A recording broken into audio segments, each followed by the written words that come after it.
We haven't touched this car in over 2 months, and you guys deserve to know why. First things first, I wanted to thank all of you for being so patient and how long this process is taking. As many as you know, building a custom car to this level takes a lot of time. And for those of you who don't understand that and are being impatient, I also understand why, and your feelings are still valid.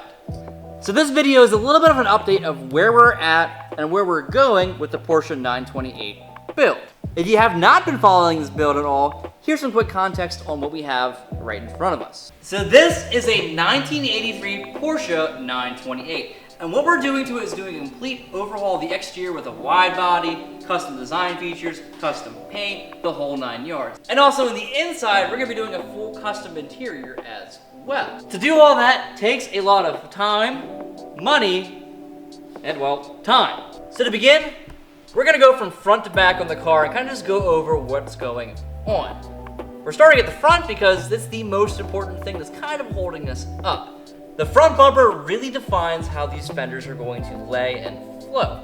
The main problem, however, is that the front bumper, we're still waiting for it to come back. We went through this whole process where we did clay in the front end, we 3D scanned it, we remodeled it. We sent it over to another company that does high-end fiberglass work for plugs and bumpers and full bodies for race cars. And what they did for us was turn that 3D model into a complete front bumper plug. We got the bumper plug back here, and as in previous videos you've seen, we refinished that plug ready to go, and it's ready to be turned into the final mold for this front bumper.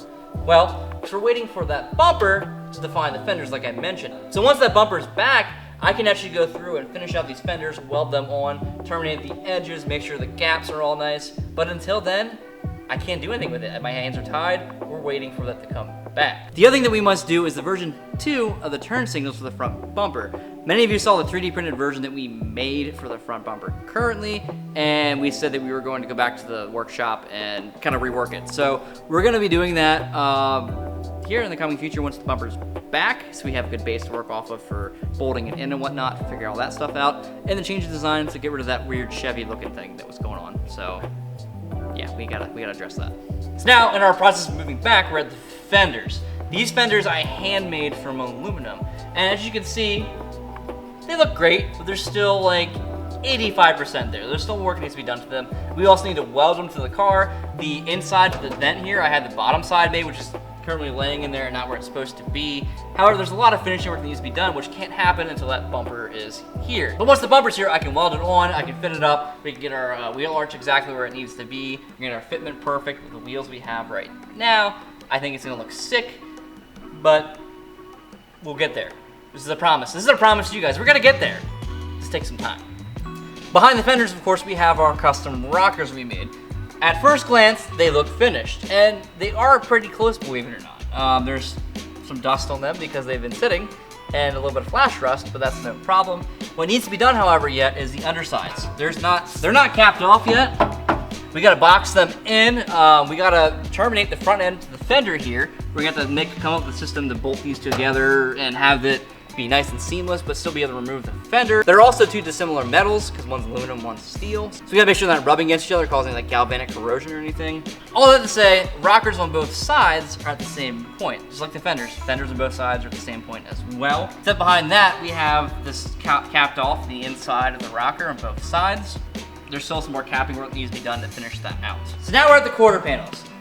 I love these quarter panels. They're loosely inspired by the 944. They're bulged out. We have a detail line down the center, the top shelf. It's gonna look sick. They are welded to the car. They're seamless. They still need a bunch of metal finishing to be as straight as we like them to be, which will be coming, in a later time once we're actually ready to finally commit to things here. We also have some minor adjustments, not so much on this side. This side's pretty much perfect for the spacing between the tire to the quarter panel. However, we're gonna have to do testing to make sure that it doesn't rub when it's actually being driven. So we're gonna have to, we'll get there eventually. The other side, this corner needs to come out just a smidgen. There's other little things like that that need to be looked at and finished on the car, but we're not at the point yet to finish it, so we'll get there. Up top here, we have our steel duckbill spoiler to replace the rubber one that originally would have been there. We've gone through and we got drains in it. This is pretty much done actually. There's some fettling to be done before it gets the epoxy and filler work. However, this up here is pretty much done. So that's a win right there. Back on this side, our fuel door is located and welded in, and it looks OEM, which I'm stoked about. Again, that's pretty much where it needs to be. That's done. Back down here, we have more Clay. This is Clay. He's a really nice guy. Not Bondo, it's Clay, for those who don't know. This is the similar process that we did up front. So what we're working on right now, we have our design kind of laid out, what we'd like for this side. We're determining whether or not we're going to do the same process that we did with the front bumper. So that means 3D scanning this, remodeling it, and getting a whole entire bumper, because this bumper's pretty crappy. If you look across the back of this bumper, it's extremely wavy, which is very common for these cars. Plus, this car's been in a couple accidents, at least one accident that we know of. So it's all dented up, and also we want to adjust like the opening here to be a little different shape. So chances are we are probably going to do the same process as the front bumper. However, we're waiting for the front bumper to get back just to kind of confirm that full process before we tackle this the exact same way. Because this is the first time we've done this specific process. Last time I used Clay on the slant nose, I made the bumper by hand entirely in Clay, and I used it as a plug.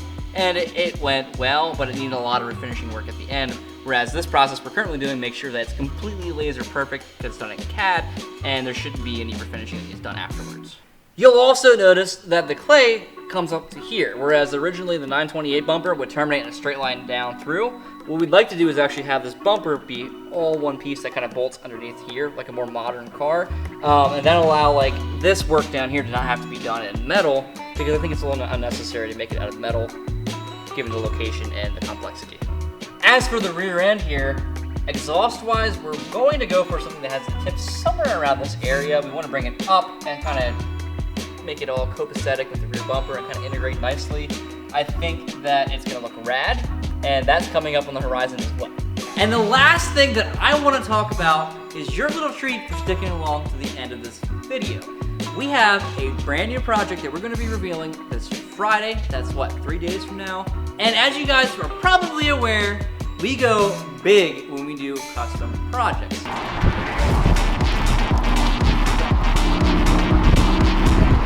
This one's big, and the Porsche slant nose had the whole 9 yards, but we stuck to just doing the quarter panels and modifying it, fenders, bumpers, that kind of stuff, and custom paint. What we're about to reveal that we're starting on Friday is even bigger, and not only that, as you guys are also aware, we stick to Porsche here. We work on Porsche builds, we do Porsche inspiration. This next build may be a little Porsche, but also not. So consider this a tease. So in a couple days from now, we're unveiling a big shot project. It's for us, we're excited about it, and we hope you guys will love it too. So come back in 3 days, see what's up.